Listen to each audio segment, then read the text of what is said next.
Yo, good morning, good afternoon, good evening to all my viewers from all parts of the world. Welcome again to our channel, The Corporate Perspective of Things, financially, from a financial perspective, from an economics perspective, and from a political perspective. Yeah, so here is Vital, just walk with you, discussing different topics which touch on our, progress and posterity as a country. But before I continue, I would want to ask you to just hit the subscribe button so that when we produce a video, you are the first to receive a notification about that video. So today, I want to discuss about budget making.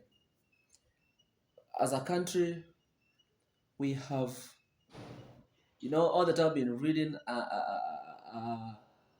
a deficit budget. We have three types of budgets. We have a deficit budget, we have a balanced budget, and we have a surplus budget. So a deficit budget is the one which we allocate resources to different projects, but we do not have enough money to finance those projects. So that is what necessitates borrowing, and that is gonna form part of my discussion today. It's actually be going to be forming the major part of this discussion today. Number two, we have a balanced budget where we only budget for what we have.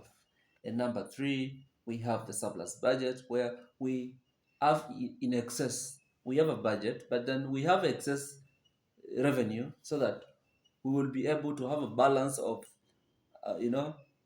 our national, resources. So Kenya does not have a balanced budget, doesn't have a surplus budget. So Kenya always has a deficit budget. And that is the reason why we strain economically, in my thinking. All right?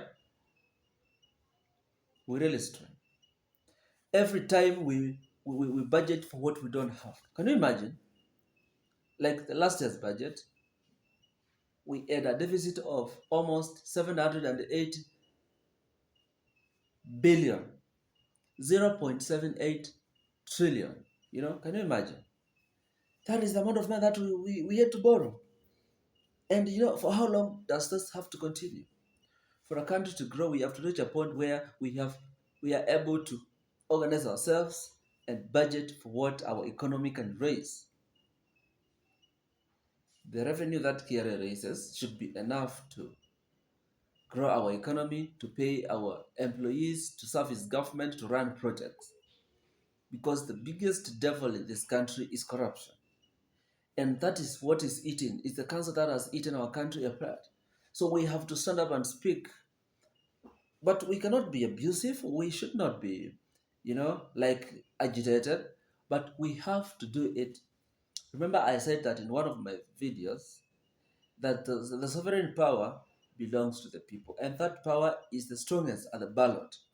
That is the only way we can emancipate ourselves from political, economical, and social thievery and thuggery, if that is what we think.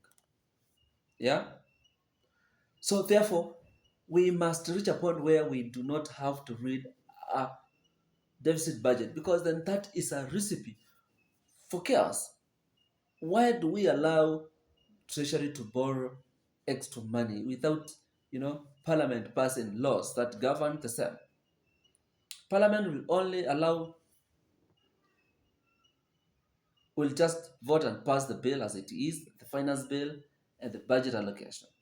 And that's all. So where is the audit that shows that we borrowed a trillion within this period and this is a project which, we did with that borrowed money? It's really a pity that our country has continued to, leverage its lack of proper financial management, by having ODS loans. You know, getting loans has never been a bad idea, but to not use the loans as they should be, is the worst form of, social and community service. We must be patriotic enough as leaders, not as people, as leaders, because leaders are the ones who are having those positions at the best of the Kenyan people. And therefore, they have to lead and do their thing with utmost fidelity to the Constitution. Because if we do not show fidelity to the Constitution, then that is going to be a recipe for a downgrade. It's going to be a recipe for lack of performance. That's going to be a recipe for failure. And so failure is not an option. So basically, we should budget for what we can afford. I would advise the Kenya Revenue Authority to come up with mechanisms of ensuring that they make every Kenyan feel responsible, feel obliged to pay taxes, not by using forceful mechanisms. No, we even don't need legislations. We just need to make people understand that they can pay taxes and their taxes can be put into good use. Basically, that's it. It can't be pomp for the leaders, and Christ for the people. That should not happen. So, the biggest challenge that an economy as Kenya have is having a budget which is strained by lack of resources. Instead, I advise that we should have a budget that is commensurate to the revenue that the economy can raise. So let the economy grow in tandem with the revenue that we are raising. We must just set targets and we must work within those targets. So when we give ourselves room to borrow, that is what causes laxity, and therefore we will not put as much as we could when we want to expand the tax base and increase the number of people, the number of collections that we expect, from the people who are tax, liable. So guys, that is it. We have to understand that we borrow more, or rather, we budget for more than we have. It's like going to the supermarket with 1,000 bob, and then you end up having shopping of 1,500 or 2,000, and expect the cashier will allow you go home. It will never happen. You will have to take back some things into the shelves because you've consumed more than you can swallow. So that is basically what we have. So let us practice austerity as a country. Let us learn to live within our means because that is extremely important.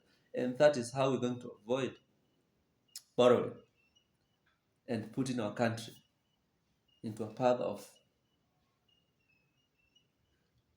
debt defaulting, then which is very dangerous. Thank you.